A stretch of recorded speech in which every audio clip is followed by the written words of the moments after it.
दोस्तों, अगर आज के दौर की बात करें तो आजकल साइंस और टेक्नोलॉजी ने हमारी लाइफ्स को बहुत ही आसान बना दिया है।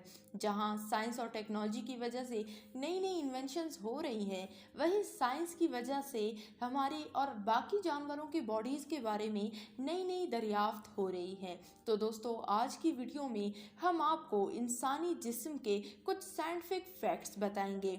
लेकिन वीडियो शुरू करने से पहले आपसे एक छोटी सी रिक्वेस्ट है कि अगर आप हमारे चैनल पर नए हैं तो जल्दी से चैनल को सब्सक्राइब करें और बेल आइकन को प्रेस करें ताकि ऐसी ही इंफॉर्मेटिव वीडियोस आप तक रोज़ाना पहुंचती रहें। तो चलिए शुरू करते हैं।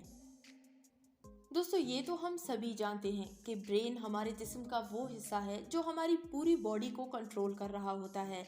लेकिन क्या आप ये जानते हैं कि हमारा दिमाग 80% पानी पर मुश्तमिल होता है? जी हाँ दोस्तों, हमारा दिमाग 80% पानी पर ही मुश्तमिल होता है और बेहद नाजुक ऑर्गन होता है। इसीलिए ये स्कल में बंद होता है ताकि किसी भी किस्म की डैमेज से बच सके। और दोस्तों, क्या आप जानते हैं कि हमारे नाखून और हमारे बाल हमारे जिस्म के वो हिस्से हैं जो मरने के बाद भी बढ़ रहे होते हैं।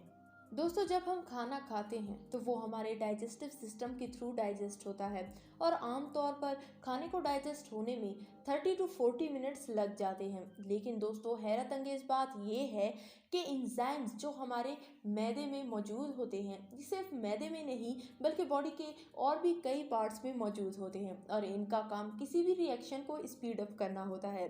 दोस्तों, अगर एक आपको एग्जांपल दूं तो ये कुछ इस तरह है कि यानी अगर ये एंजाइम्स हमारे जिस्म में मौजूद ना होते तो हमारा डाइजेस्टिव सिस्टम, जो फिलहाल तो हमारे खाने को 30 to 40 मिनट्स में ही डाइजेस्ट कर देता है, इसे खाने को डाइजेस्ट करने के लिए पूरे हफ्तों लग जाते, जिससे कि जाहिर सी बात है लाइफ ही इम्पॉसिबल हो जाती।